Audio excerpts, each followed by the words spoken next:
My name's David Shayler.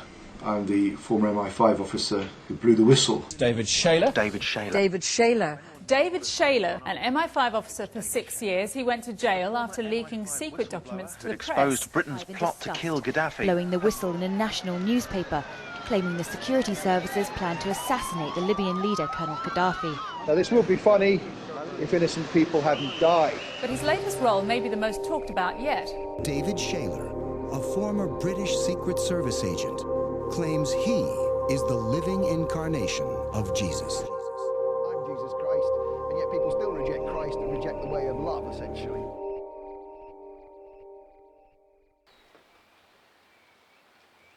So whose house is this? This is my friend Steve's place. Lives down here, so I'm staying here. But I've been here a few times before, well, quite a lot before in the past. Quite a lot of my awakening went on down here. I did fasts and things like that. And there's a bridge over there I can show you, which is where I was first told I was Jesus. Not sure where to start. Probably at the beginning, if you can. When would you say you first became spiritual? Right, well, I first became spiritual. I made a conscious decision on a particular date, December 27th, 2004, to actually give the whole thing a go, basically, consciously. Because obviously I use the term that I grew up with, my own culture of Jesus Christ. If you're a Buddhist, you'd call me Maitreya, or the final bodhisattva. If you were in Islam, you'd call me Muhammad al-Mahdi. If you were, say you're an Arthurian, I'm the returning Arthur. I'm the returning Robin Hood. These are all real men who are Jesus, basically. This is what I've discovered from chasing back the incarnations. Yeah, I'm the final incarnation because we're now in the end times. So my journey was a funny one. I was taken to being Christ quite quickly on my spiritual journey, and then almost had to go back to, learning how to be a human being. But yeah. I'd like to take you to the bridge where I first announced I was Christ, go down there. It's about a quarter of a mile's walk through the woods. Yeah. But yeah, this is where I was when I was first told I was Jesus. I was just standing here and it came out of the heavens. Well, yeah, one of the first times I heard the voice of God. But I still haven't quite figured out what this place is. I mean, you can see like a bridge here, but there's like a sort of thing here, and they've got a channel going down there. But I wonder if these were things like almost like baptismal pools or something, yeah? Do you regret whistleblowing? Not at all, no. No, whistleblowing made me, it really did. Yeah. But it's quite different from working from MI5 for where you are now. Yeah, and so obviously the stress of it has been immense at times, and the worst thing you can go through in the world is have somebody trying to kill you when you're an atheist, obviously, and that's what I had. I thought I was taking on MI5 and the British government. People say, oh, I'd like to respect you for your brave decision, all that kind of thing. I turn around and say, only fools rush in where angels fear to tread. Because it wasn't a brave and wise decision, it was the decision of a fucking fool who thought he knew it and didn't.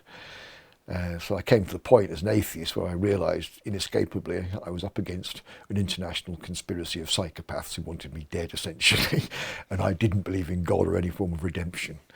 That's the most, consciously, that is the worst place you can find yourself in. I'm glad to be out of prison, but I shouldn't have had to spend 4 months in prison for criticising MI5. But I said earlier, this is a very happy day for me in civil liberties, and a very sad one, an embarrassing one, for MI5 and the government. I suggest that they now stop persecuting me and try and address the issues. Thank you very much. I'm the one sitting in a prison cell. I'm not the one who's killed anybody or involved in terrorism. I'm the one blowing the whistle. I'm the witness. I'm thinking there was something seriously wrong in my country and the people running it that this had happened. Yeah! Get in there! Yeah. He's in the car, okay? Yeah, she's in the car. Superb! Yes! Justice! My blood ran cold and realised they had carried out this attack and they had got it wrong. They hadn't killed Gaddafi, they'd killed innocent people, as always goes on with these things.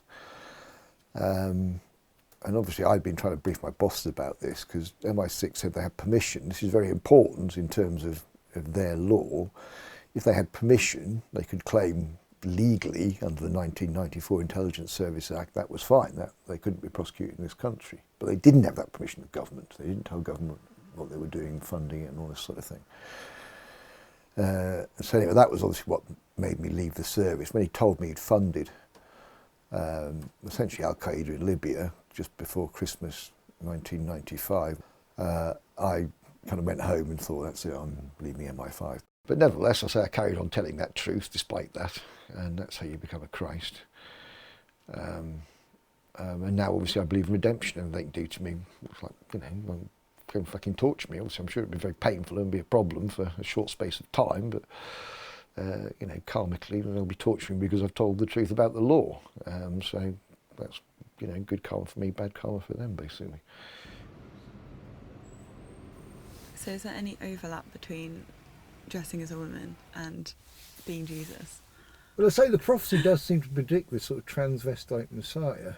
Not the first incarnation of Jesus to be a tranny, you know. If you could explain, who is Dolores? Where did she come from? Kind of. Yes, Dolores is my sort of alter ego. I say Dave's a bit of a bloke, Dolores is a bit of a girly, really. Yeah, foundation, powder, blusher, mascara, lipstick, eyeshadow, a whole lot.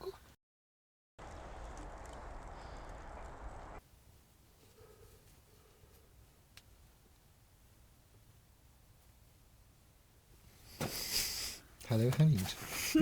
Hi, Dolores. Hello there.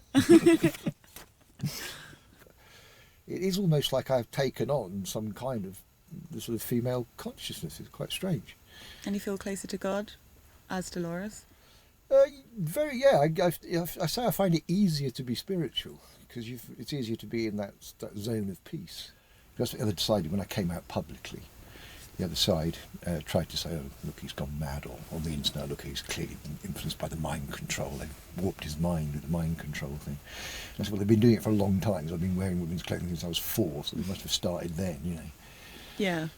The various things, like they'll quote Leviticus 18:22 and tell you man shall not lie with man and all this kind of thing, but actually that's not even translated right. Nowhere in the Bible does it condemn homosexuality when you look at what the actual text says. This is just people putting their own prejudices on things. To say, people who want to lecture people about their sexuality, they've got it completely wrong, and not people are going to be welcomed into the kingdom of heaven because God's going to say that to them. You know, when I'm on Twitter, I sometimes say that to people. I say, do you really think the Supreme Being is as petty about sexuality as you are? You know? Don't you think he's got higher things to think about? Are you still Jesus when you're Dolores? I'm Mary Magdalene. What does God look like? Good question. It depends what you mean by God. Because obviously people use the word God in different ways. So the initial meaning of God is all that is, that the God that exists before or outside space-time. So the God that has no form, that we couldn't comprehend because it's just everything.